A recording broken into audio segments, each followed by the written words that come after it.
Despite facing a vastly different political landscape, United States President Donald Trump is claiming a big victory in yesterday's midterm election.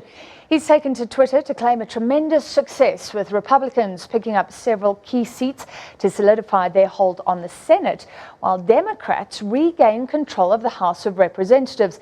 That could represent a huge blow to the president's agenda. Democrats already have 222 seats confirmed, requiring a 218 majority in the House, while Republicans have 51 in the 100-seat Senate, with several states yet to be called.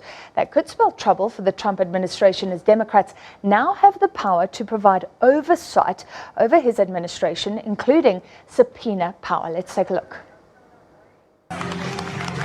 It wasn't the blue wave many were expecting, but Democrats regain one lever of power that gives them more leverage in dealing with the administration of President Trump, with the minority leader earmarked to retake the speakership, a position she first held in 2007 and the only woman ever to do so.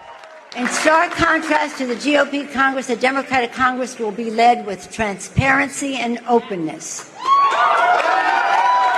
so that the public can see what's happening and how it affects them, and that they can weigh in with the members of Congress and with the President of the United States. We will have accountability, and we will strive for bipartisanship, with fairness on all sides.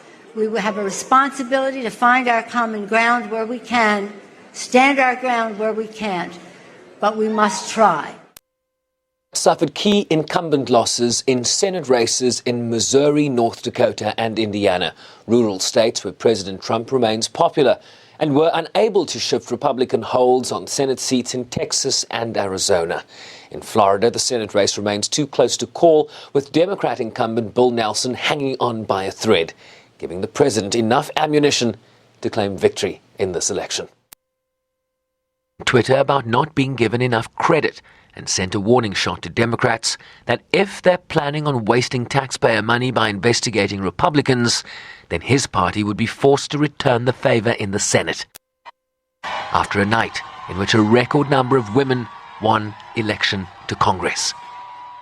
This is what can happen when everyday citizens realize their collective strength in a democracy.